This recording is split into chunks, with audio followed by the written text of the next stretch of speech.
एक गांव में सीमा नाम की एक बूढ़ी औरत रहती थी, जिसका एक 15 वर्षीय लड़का था जो अब उसके साथ नहीं रहता था।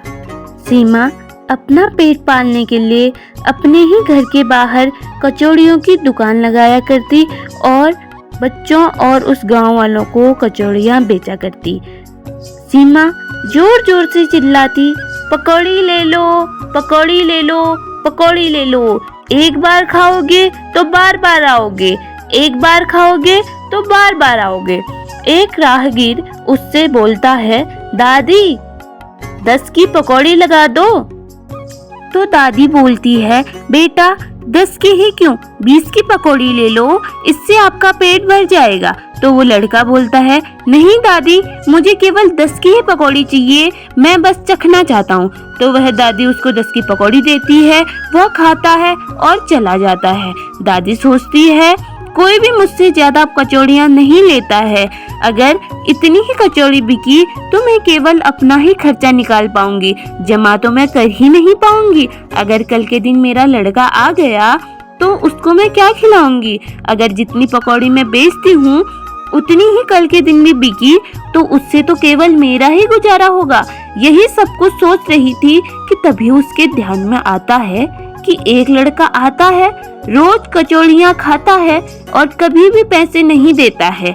अगर आज वो कचौड़ी लेने आएगा तो मैं उसको साफ इनकार कर दूंगी। यही सोचते हुए वह डर जाती है, मैं उसको इनकार किस तरीके से करूंगी। अगर उसने मुझसे ऊंची आवाज में बात करी तो मुझे उसको कचौड़ियाँ देनी ही होंगी। यही सब कुछ सोच रही थी, तभी उसको उसके आने का आहट महसूस होता है। वह लड़का आ जाता है और कहता है, बुढ़िया 10 की कचौड़ी दे, नहीं देगी तो देख लेना, मैं तुझसे मारपीट करूंगा और तेरा ठेला जो है जमीन में गिरा दूंगा। तो दादी कहती है, नहीं बेटा, तुम ऐसा कुछ नहीं करना, मैं तुमको कचौड़ियाँ देती हूँ, रुको, तुमको मैं कचौड़ियाँ देती हूँ ना, रुक जाओ। तो वह कचौड़ी देती है और वह कचौड़ी लेता है और चला जाता है। सीमा जब घर पर जाती है तो घर पर सरपंच आया था और सरपंच कहता है, सीमा मैं तुमसे किराया लेने आया हूँ, किराया तुम्हारा तैयार है ना। अगर आज तुमने इस कमरे का किराया दे दिया तो अगले महीने से तुम्हें इस पर दुगने किराए पर रहना होगा।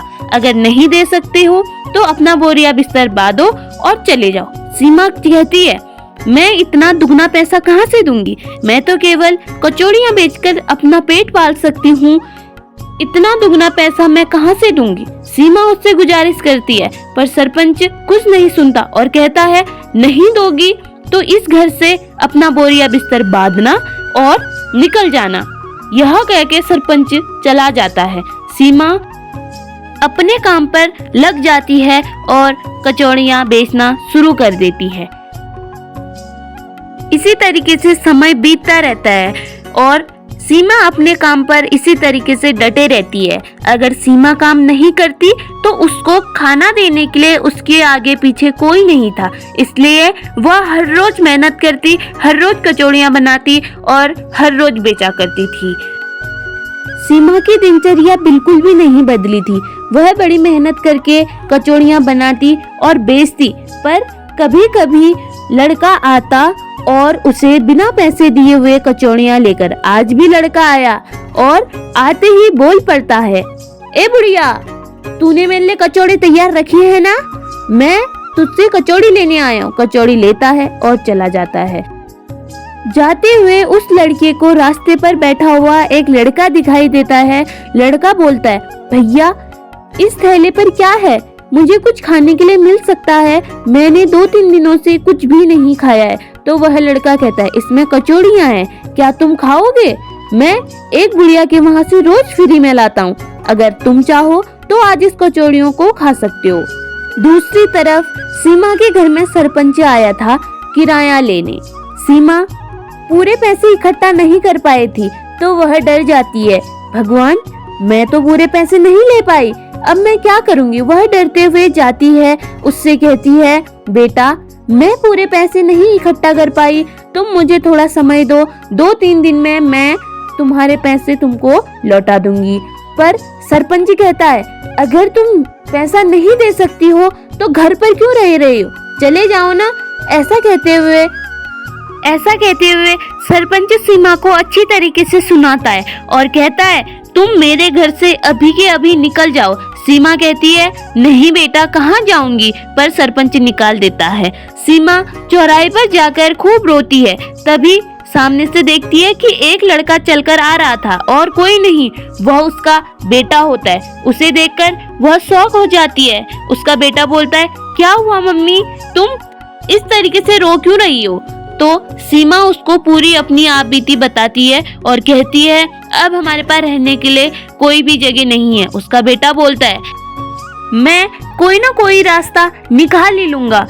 तभी सामने में तेज हवाएं चलती है, मौसम बहुत ही खराब होता है, पर सीमा और उसके बेटे के पास रहने के लिए कोई भी जगह नहीं होती है। वह बहुत दूर दूर तक चलते हैं ताकि उनको कोई आश्रय मिल सके, वह अपना सर छुपा सके। पर ये क्या, अब तो जोर जोर से बारिश होनी शुरू हो जाती है। सीमा की तबीयत खराब हो रही थी क्योंकि वह अब बूढ़ी हो चुकी थी, वह इन तूफानों का सामना नहीं कर पाती। तो वह बोलती है, बेटा इस तरीके से तो मैं बीमार पड़ जाऊंगी, हम कहाँ जाएं? तो उसका बेटा बोलता है, माँ तुम चलो। तभी उनको सामने पर एक झोपड़ी दिखाई देती है। दोनों उस झोपड़ी के अंदर चले जाते हैं। पर यह क्या, सामने पर तो वही लड़का है जो सीमा से रोज कचौड़ी लिया करता था। वह लड़का उस बुढ़िया को देखकर शॉक हो जाता है, कहता है, बुढ़िया तुम यहाँ? तो वह सीमा उसको सारी बातें बताती है। तो वह कहता है, तुम चिंता मत करो, मैं इस घर में अकेले रहता हूँ, तुम चाहे तो मेरे साथ रह सकती हो। सीमा कहती है, तुम तो रोज कचौड़ी के पैसे भी नहीं देते हो, तुम मुझे घर में किस तरीके से रखते हो?